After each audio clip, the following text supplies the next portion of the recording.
Et si ta plus grande faiblesse n'était pas ce que tu ignores, mais ce que tu dis trop?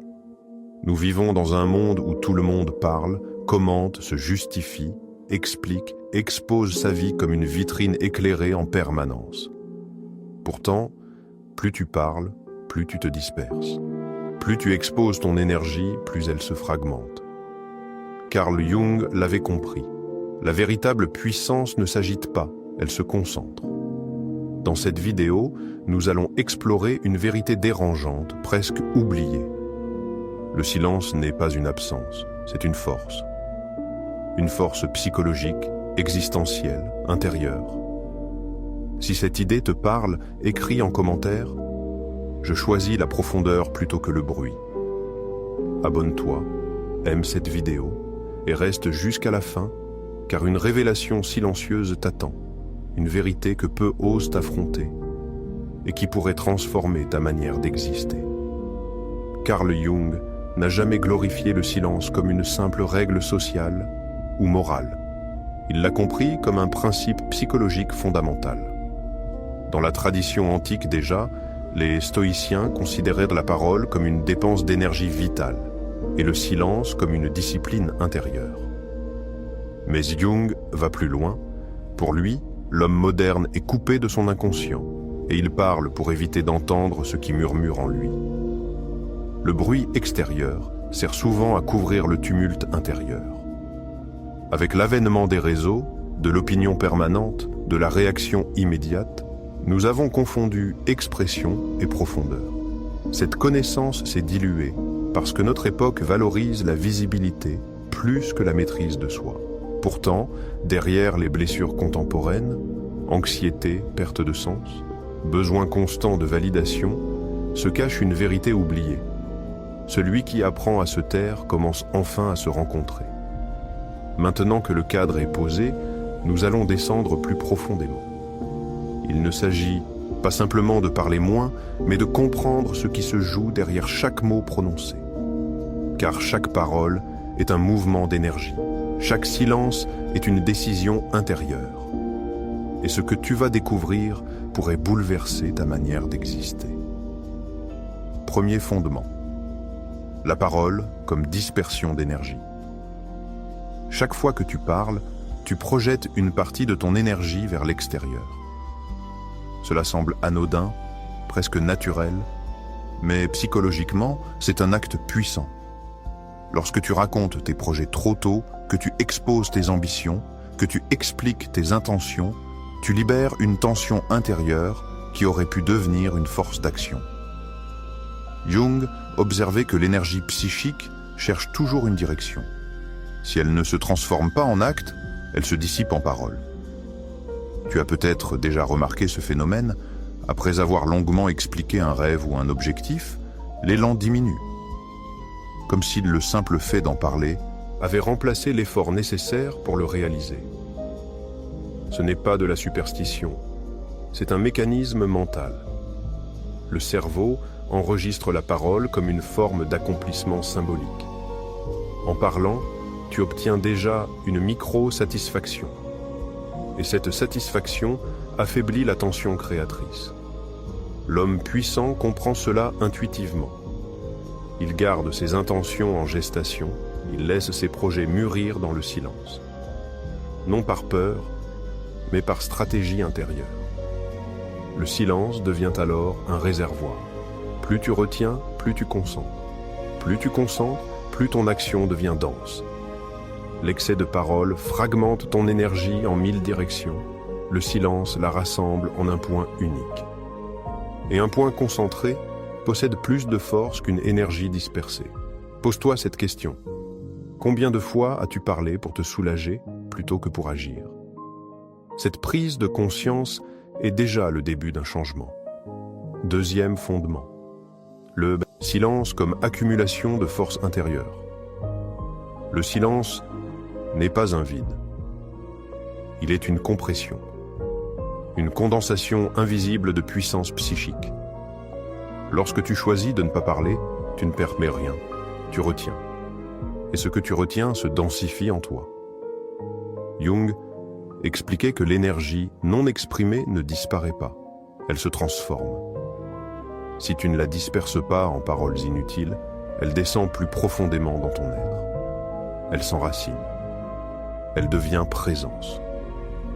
Observe les personnes véritablement solides intérieurement. Elles ne ressentent pas le besoin d'expliquer chaque pensée ni de justifier chaque silence. Leur force vient de cette stabilité silencieuse.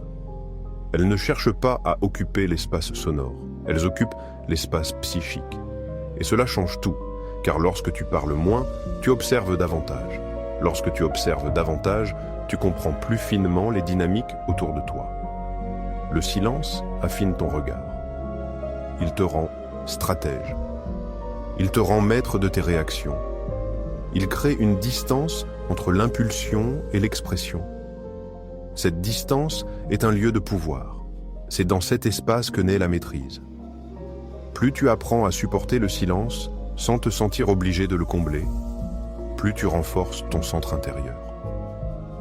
Le monde moderne craint le silence parce qu'il révèle nos insécurités. Il expose nos pensées brutes.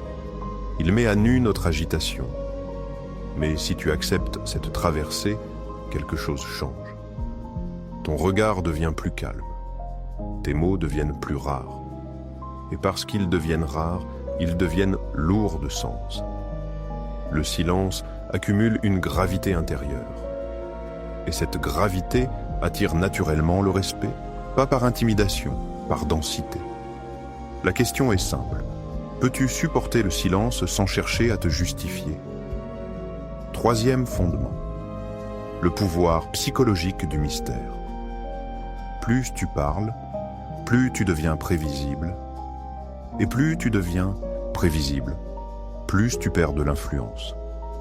Le mystère n'est pas un jeu de manipulation, c'est une loi psychologique. L'esprit humain est attiré par ce qu'il ne comprend pas entièrement. Il cherche à combler les zones d'ombre. Lorsque tu révèles tout, immédiatement, sans retenue, tu supprimes cette tension. Tu offres une image complète, figée, facile à classer.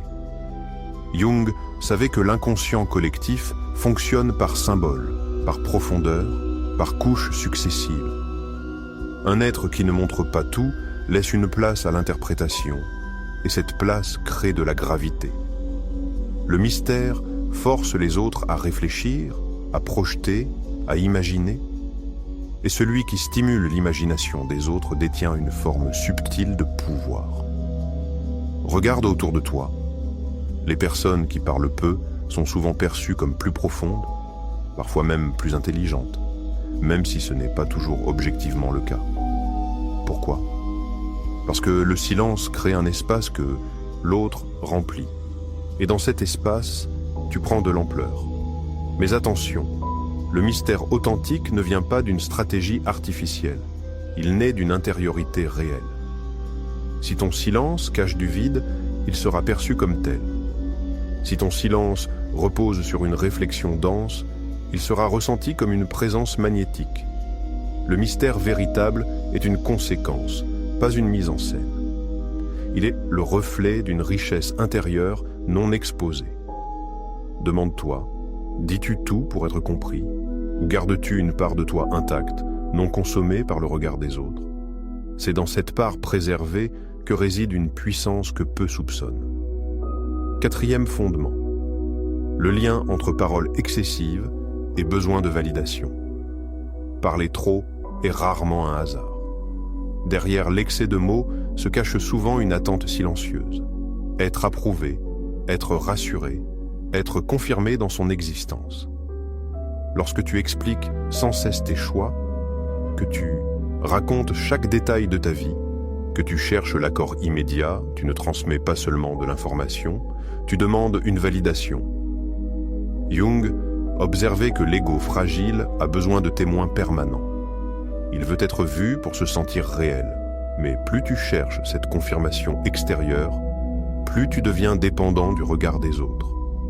Et cette dépendance érode ta puissance intérieure. Car celui qui dépend de l'approbation ne peut pas être totalement libre. Il ajuste ses paroles pour plaire. Il modifie ses opinions pour éviter le rejet. Il parle pour combler un vide intérieur. Le silence, au contraire, te confronte à cette insécurité. Il te force à exister sans applaudissements, à agir sans annonce, à décider sans consulter constamment. Cette traversée est inconfortable, mais elle construit une autonomie psychique rare. Moins tu parles pour convaincre, plus tu t'affranchis du besoin d'être validé. Et plus tu t'affranchis, plus tu gagnes, en solidité. L'homme ou la femme, intérieurement puissant, n'a pas besoin d'expliquer chaque mouvement. Il agit et laisse le résultat parler. Ce renversement est subtil mais profond. Au lieu de chercher la confirmation avant l'action, tu la laisses émerger après. Et parfois, tu n'en as même plus besoin. Observe honnêtement tes paroles quotidiennes. Combien sont dictées par la nécessité d'être compris et combien naissent d'une véritable nécessité intérieure? Cette lucidité marque une rupture décisive. 5e fondement. Le silence comme confrontation avec l'ombre. Lorsque tu cesses de parler, quelque chose remonte.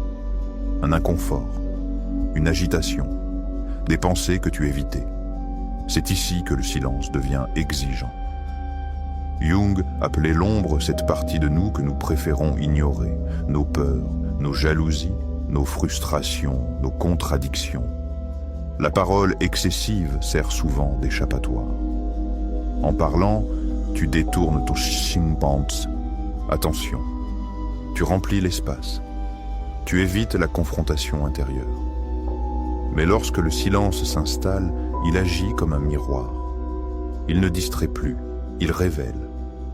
Et ce que tu découvres n'est pas toujours agréable. Peut-être une insécurité que tu caches derrière l'humour. Peut-être une colère que tu maquilles en discours rationnels. Peut-être un vide que tu combles par des conversations constantes. Le silence enlève les filtres. Il te place face à toi-même. C'est pour cela que beaucoup le fuient. Car rencontrer son ombre demande du courage. Pourtant, c'est dans cette rencontre que naît une puissance authentique. Tant que tu ne reconnais pas tes zones d'ombre, elles te dirigent en secret. Elles influencent tes paroles, tes réactions, tes relations. Mais lorsque tu acceptes de les voir sans les fuir, elles cessent de te contrôler. Le silence devient alors un laboratoire intérieur, un lieu d'observation, un espace où tu peux transformer ce qui était inconscient en conscience. Et cette transformation libère une énergie immense. Car l'énergie qui servait à refouler devient disponible pour créer. Laisse-moi te poser une question directe. Es-tu prêt à rester seul avec tes pensées sans chercher à les noyer dans le bruit? Ta réponse déterminera la profondeur de ta transformation. 6e fondement. La maîtrise émotionnelle par la retenue verbale. Chaque émotion cherche une sortie. Colère, excitation, frustration, peur, enthousiasme. Toutes veulent s'exprimer immédiatement. La parole devient alors le canal le plus rapide. Mais ce qui était rapide n'est pas toujours puissant. Lorsque tu réagis instantanément, tu offres à l'émotion le contrôle de ton comportement. Tu crois t'affirmer, mais en réalité, tu es dirigé. Jung expliquait que l'individuation passe par l'intégration des émotions, pas par leur déversement automatique. La retenue verbale crée un espace entre l'émotion et l'expression. Cet espace est décisif. C'est là que tu reprends la souveraineté sur toi-même. Imagine une situation de conflit. Si tu réponds immédiatement sous l'effet de la colère, tu perds la maîtrise du cadre. Tes mots deviennent des armes incontrôlées. Mais si tu te tais, même quelques secondes, quelque chose change. L'émotion diminue d'intensité. Ta perception s'élargit. Tu choisis tes mots au lieu de les subir. Cette capacité crée une autorité naturelle. Les autres sentent que tu ne réagis pas, tu décides. Et cette différence inspire le respect. La retenue ne signifie pas répression. Elle signifie digestion. Tu laisses l'émotion traverser ton système nerveux sans qu'elle prenne le volant. Plus tu pratiques cette discipline, plus ton centre intérieur devient stable. Les provocations perdent leur pouvoir sur toi. les compliments excessifs aussi. Tu n'es plus ballotté par chaque stimulus. Ta parole devient rare, mais précise. Elle intervient au moment juste. Elle frappe juste. Et parce qu'elle n'est pas impulsive, elle est perçue comme solide. Demande-toi, combien de conflits aurais-tu évité si tu avais choisi le silence quelques instants de plus? Cette simple retenue peut transformer radicalement ta trajectoire relationnelle. 7e fondement, le silence comme transformation de l'identité profonde. À force de parler, tu construis une image, une narration, une version de toi-même que tu répètes aux autres, puis à toi-même. Tu dis qui tu es, ce que tu penses, ce que tu veux, et peu à peu, cette répétition devient une prison invisible. Jung expliquait que l'identité consciente n'est qu'une surface. Derrière elle existe un soi plus vaste, plus complexe, plus mouvant. Mais si tu parles constamment, tu figes ton identité. Tu la solidifies prématurément. Tu te définis avant d'avoir réellement exploré. Le silence, au contraire, laisse l'identité respirer. Il crée un espace d'évolution. Lorsque tu cesses de te décrire sans cesse, tu cesses aussi de te limiter. Tu observes des aspects de toi que tu n'avais jamais reconnus. Des contradictions, des désirs nouveaux, des aspirations inattendues, la parole excessive enferme, le silence permet la métamorphose. Il te libère de l'obligation d'être cohérent avec ce que tu as déclaré hier. Tu n'es plus prisonnier d'une image sociale. Tu redeviens un processus vivant. Et ce processus est puissant, car un être en transformation constante ne peut pas être facilement catalogué. Il surprend, il évolue, il dépasse les attentes. Plus tu parles moins, plus tu deviens difficile à réduire à une étiquette. Et plus tu échappes aux étiquettes, plus tu récupères ton potentiel. Le silence n'est donc pas seulement stratégique ou émotionnel. Il est ontologique. Il touche à ce que tu es en train de devenir. Peut-être que ta puissance augmente précisément parce que tu cesses de proclamer qui tu es et que tu laisses ton être se révéler par tes actes. Nous avons vu les bases visibles. Maintenant, nous allons entrer dans les couches plus profondes, celles que l'on perçoit seulement lorsque l'on observe attentivement ses propres mécanismes intérieurs. Le silence n'est plus seulement une discipline extérieure. Il devient un territoire intérieur complexe, traversé de paradoxes, de tentations, d'illusions subtiles. Première dimension. Le paradoxe du silence et de l'influence invisible. Il existe un paradoxe fascinant. Plus tu cherches à influencer par la parole, moins ton influence est durable. Et plus tu te retiens, plus ton influence devient profonde. Cela semble contradictoire, mais c'est une loi psychologique. Lorsque quelqu'un parle constamment pour convaincre, persuader, imposer son point de vue, l'esprit des autres se ferme instinctivement. Une résistance subtile apparaît. Mais face à quelqu'un qui parle peu, qui choisit soigneusement ses mots, une autre dynamique se crée. L'attention augmente. Le moindre mot devient significatif. Jung observait que l'inconscient collectif est sensible à la densité symbolique. Une parole rare, prononcée avec calme, pénètre plus profondément qu'un flot continu d'arguments. L'influence invisible naît du silence habité. Tu n'as pas besoin d'occuper l'espace sonore pour marquer les esprits. Parfois, ton calme face à une situation agit plus puissamment que sans explication. Les autres se demandent ce que tu penses. Ils projettent, ils réfléchissent. Ton silence devient un miroir, et ce miroir les oblige à se confronter à eux-mêmes. C'est là que réside une influence réelle. Elle ne force pas, elle suggère, elle ne domine pas, elle attire. Dans un monde saturé de bruit, celui qui reste posé devient un point fixe. Et un point fixe stabilise le chaos. Mais ce pouvoir exige une chose, la cohérence intérieure. Si ton silence cache la peur, il sera perçu comme une faiblesse. S'il repose sur une force tranquille, il deviendra magnétique. La vraie question est donc celle-ci. Ton silence est-il une fuite ou une présence consciente? Deuxième dimension. La tension entre désir d'expression et quête de sens.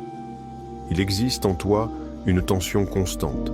D'un côté, le désir d'expression, le besoin de dire ce que tu ressens, de partager tes idées, de raconter ton histoire.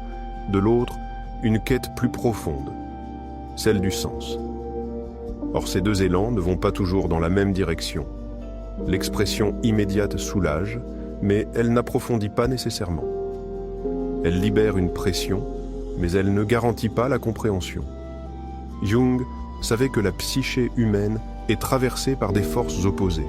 L'impulsion veut sortir, le sens veut mûrir. Lorsque tu parles trop vite, tu privilégies l'impulsion. Tu sacrifies la maturation intérieure. Certaines vérités ont besoin de silence pour se structurer. Elles doivent traverser ton inconscient, se transformer, s'affiner. Si tu les exposes trop tôt, elles restent superficielles. Tu confonds alors authenticité et spontanéité. Pourtant, être authentique ne signifie pas tout dire immédiatement. Cela signifie parler au moment juste lorsque la pensée est devenue claire. La tension apparaît parce que le monde moderne valorise l'instantanéité. Réagir vite, publier vite, répondre vite. Mais la profondeur exige lenteur. Elle demande une incubation silencieuse. Si tu supportes cette incubation, quelque chose d'étonnant se produit. Tes paroles deviennent plus rares, mais plus justes. Elles ne sont plus des décharges émotionnelles. Elles deviennent des actes réfléchis. Et ces actes ont du poids. Pose-toi cette question intérieurement. Cherches-tu à te soulager en parlant ou cherches-tu à comprendre avant de t'exprimer? C'est dans cette distinction subtile que se joue ton évolution psychologique. Troisième dimension. Le piège de l'ego spirituel dans le silence affiché. Le silence peut devenir une posture. Et toute posture peut nourrir l'ego. Il est possible de parler peu, tout en cherchant secrètement à impressionner. De cultiver une image de profondeur, de sagesse, de mystère, non pas par nécessité intérieure, mais pour susciter l'admiration. C'est ici que le silence devient un piège subtil. Jung mettait en garde contre l'inflation de l'ego, particulièrement dans les démarches spirituelles ou introspectives. Lorsque tu découvres le pouvoir du silence, une tentation apparaît. Te croire supérieur à ceux qui parlent trop. Te voir comme plus conscient, plus maîtrisé, plus avancé. Mais cette comparaison trahit déjà une insécurité. Le silence authentique ne cherche pas à être vu comme tel. Il ne se met pas en scène. Il n'attend pas d'être reconnu. Il est naturel, presque invisible. L'ego spirituel, au contraire, se nourrit du contraste. Il observe les autres parler et se dit intérieurement « moi je suis différent ». Cette pensée crée une séparation. Or, la puissance véritable ne repose pas sur la séparation, mais sur l'intégration. Si ton silence devient un moyen d'affirmer une identité supérieure, il perd sa pureté. Il devient stratégique, calculé, et les autres le sentent. Une rigidité apparaît, une distance artificielle. Le paradoxe est frappant. Tu crois gagner en force, mais tu t'éloignes de ta vérité. Le silence doit rester un espace de lucidité, pas un masque. Interroge-toi avec honnêteté. Lorsque tu te tais, est-ce par conscience ou pour construire une image de profondeur? Cette question peut être inconfortable, mais c'est elle qui empêche le silence de se transformer en illusion. Troisième dimension. Le piège de l'ego spirituel dans le silence affiché. Il existe un danger subtil, presque invisible. Faire du silence une identité supérieure. L'ego est capable de se déguiser en sagesse. Il peut transformer la retenue en posture. Tu peux commencer à parler moins, non par profondeur, mais pour paraître plus profond. Tu peux cultiver le mystère, non pour préserver ton énergie, mais pour susciter l'admiration. C'est ici que le silence devient une illusion raffinée. Jung avertissait que l'ego cherche toujours à récupérer les avancées intérieures pour se renforcer. Même la quête de transformation peut devenir un théâtre. Le silence affiché, calculé, théâtral, perd alors sa puissance. Il devient une stratégie sociale. Et toute stratégie sociale excessive finit par épuiser.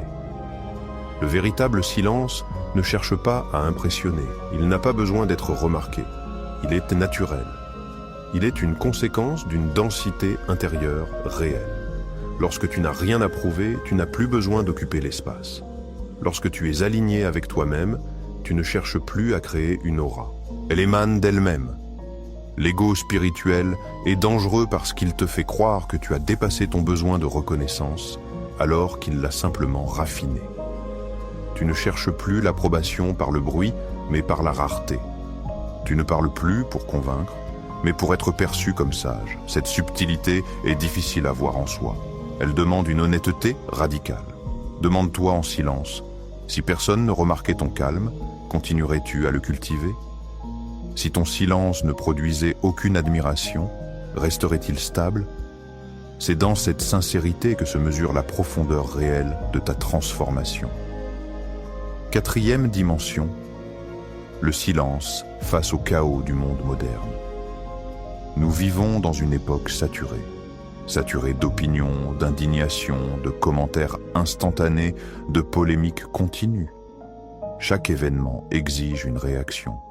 Chaque silence est interprété comme une prise de position. Dans ce contexte, choisir de parler moins devient presque un acte de résistance. Le chaos moderne ne se manifeste pas seulement à l'extérieur. Il infiltre ton système nerveux. Les notifications, les débats, les urgences permanentes fragmentent ton attention. Et lorsque ton attention est fragmentée, ton énergie l'est aussi.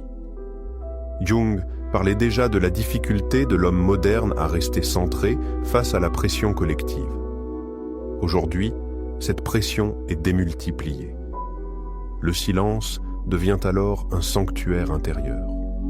Il te permet de ne pas être aspiré par chaque vague émotionnelle collective. Lorsque tout le monde s'indigne, tu observes. Lorsque tout le monde réagit, tu discernes. Ce retrait temporaire ne signifie pas indifférence. Il signifie stabilité. Tu choisis tes combats, tu choisis tes mots, tu refuses d'être manipulé par la dynamique du groupe. Dans un environnement bruyant, celui qui reste calme devient un point d'ancrage. Et cette stabilité est rare. Le monde moderne récompense la visibilité, mais la profondeur se construit dans l'invisible. Si tu participes à chaque débat, si tu réponds à chaque provocation, tu perds ton centre. Le silence te redonne cette verticalité intérieure. Il te protège du flux incessant d'émotions collectives. La question est simple. Es-tu capable de ne pas réagir immédiatement, même lorsque tout le monde exige une réponse ? Cette capacité détermine ton niveau de liberté intérieure. Cinquième dimension. La parole rare comme acte sacré et irréversible. Lorsque tu comprends réellement la valeur du silence, ta parole change de nature. Elle cesse d'être un réflexe. Elle devient un acte. Et tout acte engage. Dans les traditions anciennes, la parole était considérée comme sacrée parce qu'elle créait une réalité. Prononcer un engagement, une promesse, une déclaration publique n'était pas anodin. C'était irréversible. Aujourd'hui, nous avons banalisé le mot. Nous promettons sans mesurer. Nous déclarons sans incarner. Nous parlons sans conscience de l'impact. Jung rappelait que le symbole agit sur l'inconscient. Chaque mot que tu prononces façonne ton monde intérieur autant que le monde extérieur. Si tu parles à la légère, ton monde intérieur devient instable. Si tu parles avec intention, il se structure. La parole rare acquiert une densité particulière. Elle est attendue, elle est écoutée, elle est mémorisée. Parce qu'elle n'est pas constante, elle marque. Lorsque tu réduis tes paroles, tu commences à sentir leur poids. Tu réfléchis avant de t'engager. Tu comprends que chaque affirmation crée une cohérence à respecter. Et cette cohérence forge ton caractère. Mais il existe un défi. Accepter de ne pas combler le vide. Accepter que certains silences restent ouverts. Car une parole prononcée ne peut pas être reprise. Elle construit une image, elle engage une direction. Si tu parles moins, chaque mot devient un choix stratégique et existentiel. Écris en commentaire cette phrase. Mes mots ont du poids. Non pour le montrer aux autres, mais pour te le rappeler à toi-même. Ta parole peut être ordinaire ou elle peut devenir une signature intérieure. Tout dépend de la rareté que tu choisis de lui accorder. 6e dimension. Le silence comme seuil d'individuation avancée. À un certain niveau de maturité psychologique, le silence cesse d'être un simple outil. Il devient un seuil. Jung appelait individuation le processus par lequel l'être humain cesse de vivre uniquement selon les attentes collectives et commence à devenir profondément lui-même.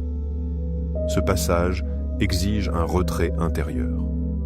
Tant que tu es constamment en train de parler, de te comparer, de réagir, tu restes accroché au regard social. Tu ajustes ton discours selon l'environnement. Tu modèles ton identité selon la réaction des autres. Mais lorsque tu entres dans un silence conscient, quelque chose se détache.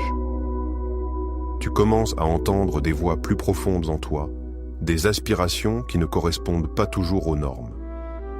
Le silence te confronte à des choix que personne ne peut faire à ta place.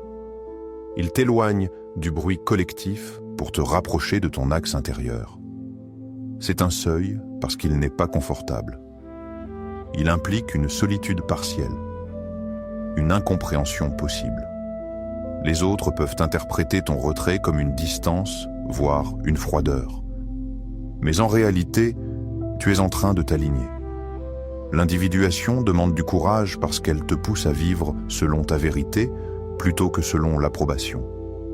Le silence devient alors un filtre. Il t'aide à distinguer ce qui vient réellement de toi et ce qui provient des attentes extérieures.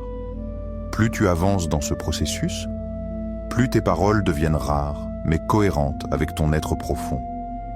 Tu n'as plus besoin de te défendre constamment. Ta présence suffit. Et cette présence est stable parce qu'elle repose sur un centre que le bruit extérieur ne peut plus facilement déplacer. Comprendre est une chose. Incarner en est une autre. Si le silence reste une idée abstraite, il ne transformera rien. Il doit devenir une pratique, une discipline concrète, presque corporelle. Ce que je vais te proposer maintenant ne demande ni talent particulier, ni statut spécial, seulement de la constance et du courage intérieur. Première technique, le rituel quotidien de silence volontaire. Commence par créer un espace précis dans ta journée où tu t'engages à ne pas parler, même si tu en as l'occasion. 15 à 30 minutes suffisent au départ. Ce moment ne doit pas être une distraction passive, il doit être un silence conscient. Pas de téléphone, pas de musique, pas de conversation, simplement toi face à tes pensées. Au début, l'inconfort sera évident. Ton esprit cherchera des échappatoires. Il te rappellera des choses urgentes à faire, des messages à envoyer, des idées à partager. Observe cette agitation sans y répondre. Ce rituel agit comme un entraînement musculaire pour ta stabilité psychique. Tu apprends à ne pas céder à l'impulsion d'exprimer immédiatement ce qui traverse ton esprit. Progressivement, quelque chose change. Tes pensées ralentissent. Certaines perdent leur importance. D'autres deviennent plus claires. Ce silence quotidien te permet de distinguer les pensées superficielles des intuitions profondes. Il crée une distance entre toi et le flot automatique de réaction. Si tu pratiques régulièrement, tu remarqueras que tu parles moins par nécessité compulsive. Tu commenceras à choisir tes mots plutôt que de les subir. Ce rituel te renforce parce qu'il t'habitue à exister sans stimulation constante. Il développe une solidité intérieure discrète. Le monde extérieur continuera d'être bruyant, mais tu auras créé un noyau stable en toi. La clé est la régularité. Même lorsque tu n'en as pas envie, respecte cet espace. C'est dans cette fidélité au silence que ta puissance commence réellement à se structurer. Deuxième technique, la règle des 3 respirations avant de répondre. Voici une discipline simple, mais profondément transformatrice. Avant de répondre à une question, à une critique, à une provocation ou même à un compliment, prends 3 respirations lentes et conscientes. Pas une pause théâtrale. Une pause intérieure. 3 respirations complètes, en silence.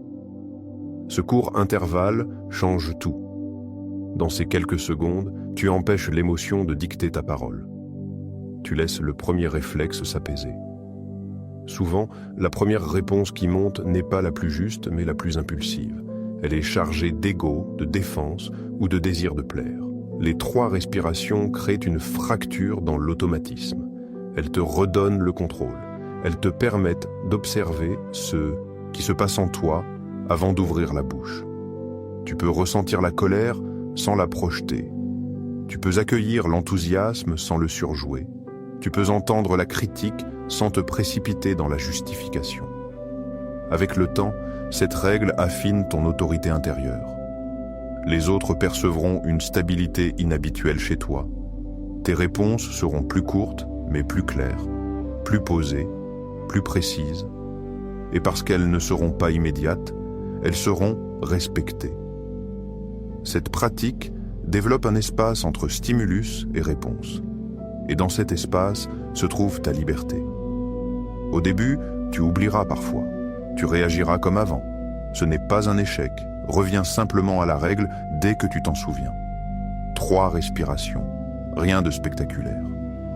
Pourtant, cette micro-discipline peut transformer radicalement la qualité de tes relations et la perception que les autres ont de ta solidité intérieure.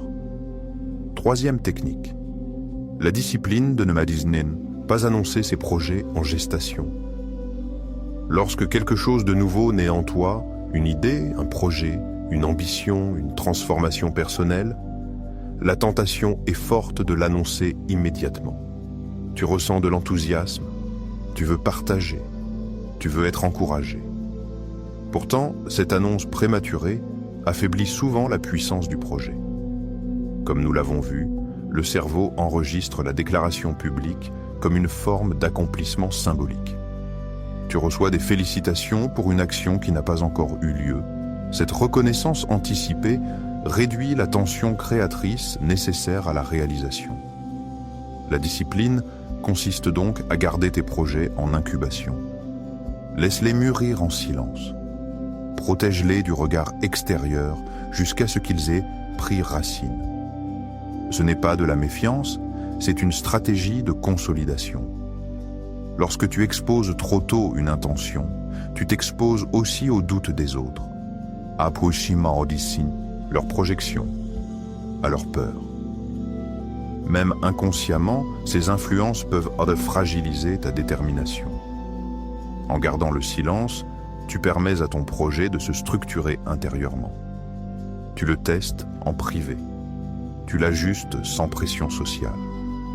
Et lorsque tu choisis enfin d'en parler, ce n'est plus une idée fragile. C'est une réalité en cours d'incarnation. Cette pratique développe une force rare, la capacité d'agir sans validation immédiate. Tu apprends à trouver ton encouragement en toi-même. Tu deviens moins dépendant de l'enthousiasme des autres. Et lorsque le résultat apparaît, il parle pour toi. Le silence transforme alors ton énergie en action concrète plutôt qu'en excitation verbale. Essaie, pour ton prochain objectif important, de n'en parler à personne avant d'avoir franchi une étape tangible. Observe ce que cela change en toi. 4e technique, l'exercice d'observation silencieuse en situation sociale dans tes interactions sociales. Adopte volontairement une posture d'observateur silencieux pendant un moment donné.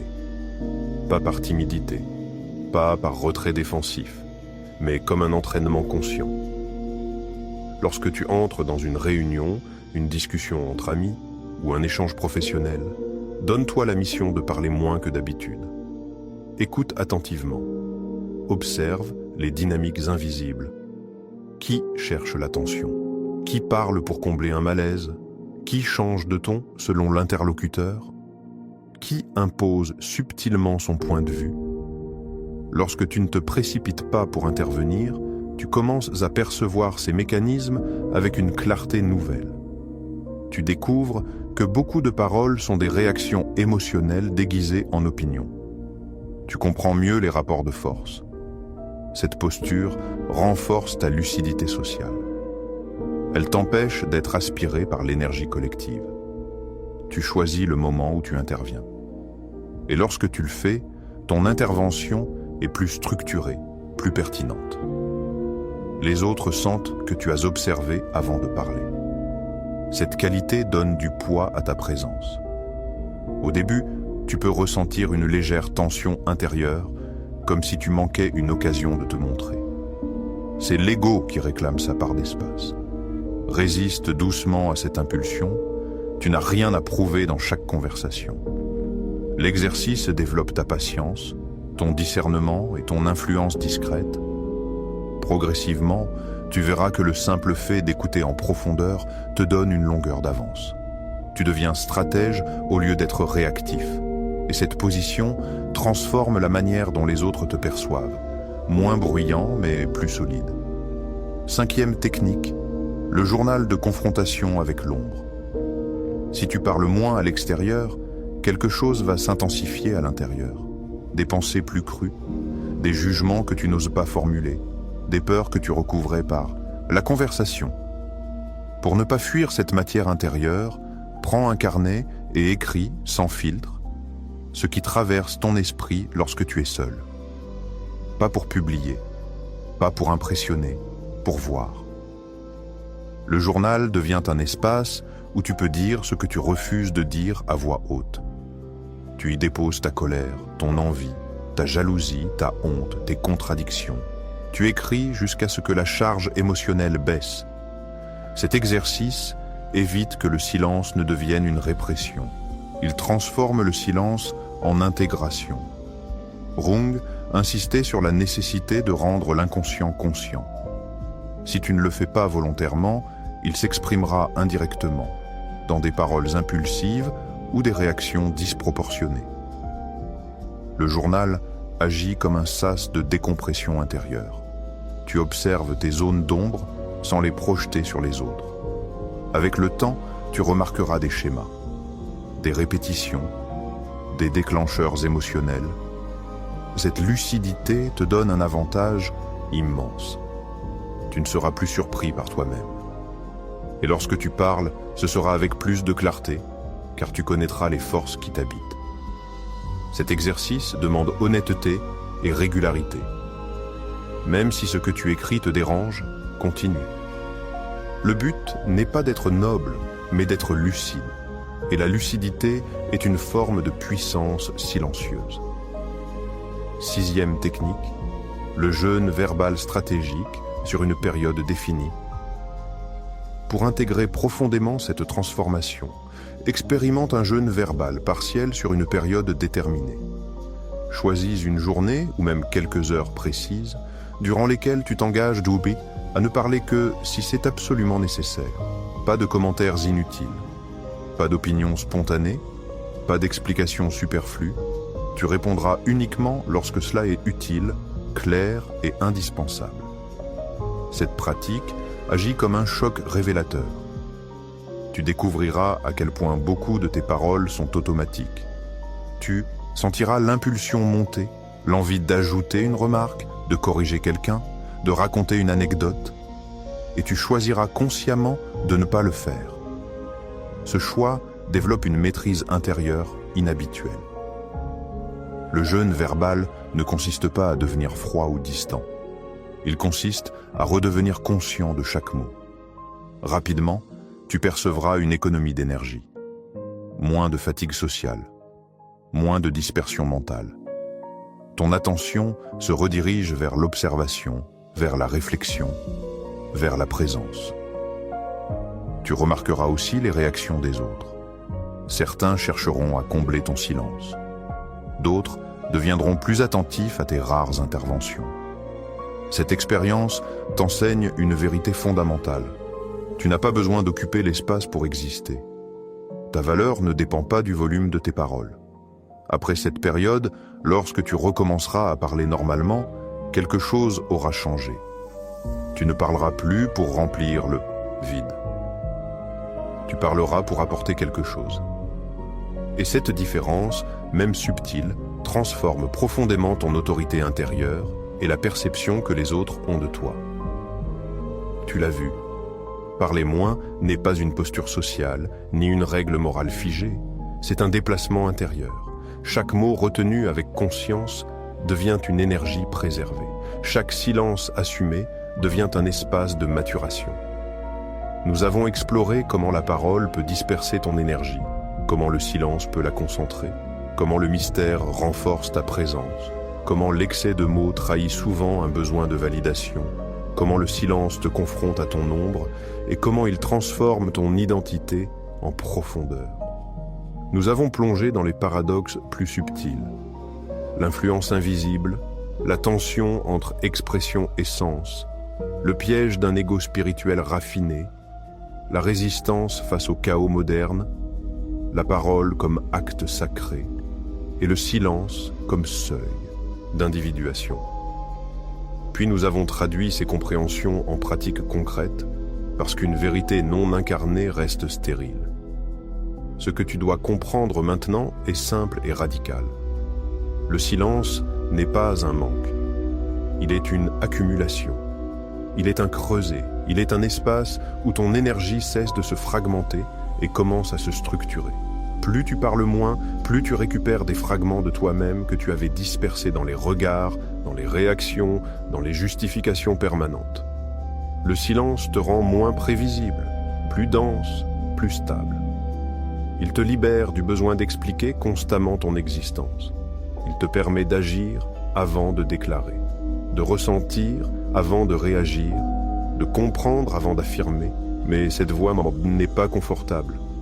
Elle demande de supporter l'incompréhension. Elle demande de résister à l'impulsion de te défendre immédiatement. Elle demande de rester avec tes pensées lorsque le bruit aurait été plus facile. C'est pour cela que peu l'empruntent réellement. Le monde célèbre le bruit, l'exposition, l'opinion rapide. Pourtant, les êtres véritablement puissants sont rarement ceux qui parlent le plus. Ce sont ceux dont la parole, lorsqu'elle surgit, est rare et tranchante. Ceux dont la présence suffit souvent à stabiliser une pièce. Ceux qui n'ont pas besoin de se répéter pour être entendus. Alors je te laisse avec cette question. Si tu retirais la moitié de tes paroles pendant un mois, que découvrirais-tu sur toi-même? Qui serais-tu sans le besoin d'expliquer chaque mouvement? Quelle énergie récupérerais-tu si tu cessais de la disperser en commentaires inutiles? Peut-être que ta puissance n'attend pas d'être acquise. Peut-être qu'elle attend simplement d'être concentrée. Si cette réflexion t'a parlé, continue ce travail en silence. Observe-toi dès aujourd'hui. Réduis légèrement tes mots. Choisis-les. Ressens leur poids. Et si tu veux approfondir ce chemin intérieur, abonne-toi, poursuis l'exploration. Partage cette vidéo avec quelqu'un qui confond encore bruit et force. Car la vérité reste la même, simple et exigeante. Moins tu parles, plus ta puissance augmente.